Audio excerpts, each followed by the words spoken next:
Ikindi gisebo kuri Kiliziya Gatolika yo mu Bubiligi. Babikira b'abajenosideri basubiye mu mirimo yabo. Ubu baryohewe n'ubuzima nk'aho abo bishe nta gaciro bari bafite.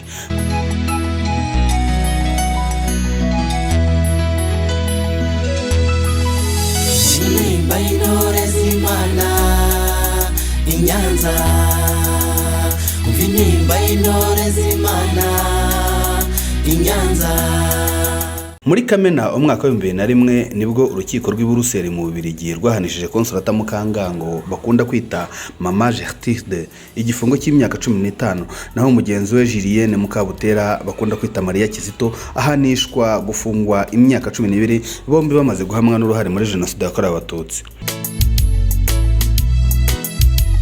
Mbere no mu gihe cya jenoside yakorewe Abatutsi, ababikira Consolata Mukangango na Julienne Mukabutera babaga mu kigo cya Benedictine Isovu mu ntara y'Amajyepfo, ndetse uwo Mukangango akaba ari we wari mameya, no kuvuga ukuriye abandi babikira muri icyo kigo. Abatanga buhamya benshi basobanuriye urukiko uburyo Mama Gertrude na Maria Kizito bafatanyije n'intera hamwe nkuru Emmanuel Rekeraho na Jonathan Remesha wari burugumesitiri wa Huye bicishije Abatutsi babarirwa mu 10,000 bari bahungiye aho Isovu, harimo na bagenzi babo 9 nabo bahiciwe. Ubuhamya bwerekanye ko aba bihaye Imana bahaye intera hamwe peteroli na lisansi byo gushumika inzu abo bantu bari bahungiyemo, bose bashya batabaza kugeza imibiri yabo ihindutse ivu. Nyuma y'imyaka mike batanarangije ibihano byabo, Consolata Mukangango na Julienne Mukabutera barafunguwe.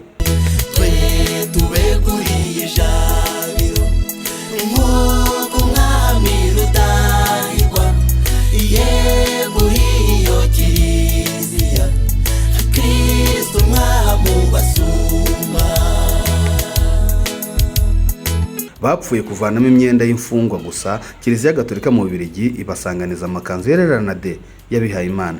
Bahise bisubirira mu mirimo ya Kiliziya hirengagijwe ibyaha ndengakamere by'abahamye. Ubu n'ababikira bakomeye ahitwa Mahadre muri province ya Namur, ndetse Mama Gertrude akaba yarashubijwe umwanya wa mame yahoranye Isovu. Muri icyo kigo cyabo kandi barakorera amafaranga riravuga, dore ko benga inzoga igezweho mu Bubiligi yitwa Mahadre Abbey Beer. Hari amashusho yashegeshe imitima y'abazi ubugome bwabo babikira ubwo bagaragaraga bamamaza iyi nzoga yabo, bizihiwe cyane ndetse batewe ishema no kwiyereka isi yose. Byibukije abantu umunsi bakatirwa, kuko nabwo bisekeraga rwose, ubona nta mpungenge batewe no guhamwa n'icyaha gikomeye cya jenoside. Bari babizi ko bazikoza muri gereza byo kurangiza umuhango bakisubira mu buzima buzira imihangayiko. N'ubu rero Consolata Mukangango, Mama Gertrude na Julienne Mukabutera abakunda kwita Maria Kizito barakishongora kuba bahemukiye, barinywera byeri nk'abandi bose bagashije, mu gihe abo bagize imfubyi n'abapfakazi bakirwana n'ibikomere babasigiye. Barabuzwa n'iki ko Kiliziya Gatolika yabahaye rugari nk'aho abo bishe bo batari bafite agaciro? Nta gitangaje ariko mu myumvire ya Kiliziya Gatolika ubanza kwica umututsi atari icyaha. Nguhu urugero se, dore urugero ruheruka n'urwa Padiri Wenceslas Munyeshyaka umaze imyaka urega uruhare muri jenoside yakorewe Abatutsi. Kiliziya ikabyima amatwi, ahubwo mu minsi ishize ikaza kumuca kubera gusa ko ngo yabyaye hanze. Aka nakumiro.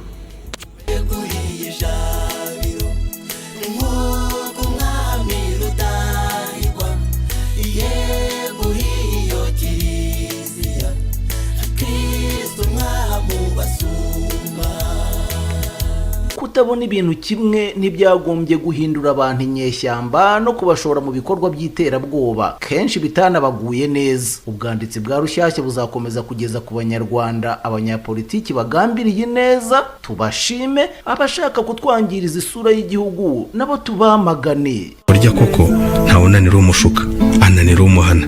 Rushyashya izakomeza kubahanura n'ubwo ngo umutima muhanano utuzura igituza. Ngiyi nkuru y'uyu munsi, amahoro n'amahirwe impagarike n'ubugingo. Tubibutsa gukora subscribe, share ndetse na like. Ciao. Rushyashya News. Don't miss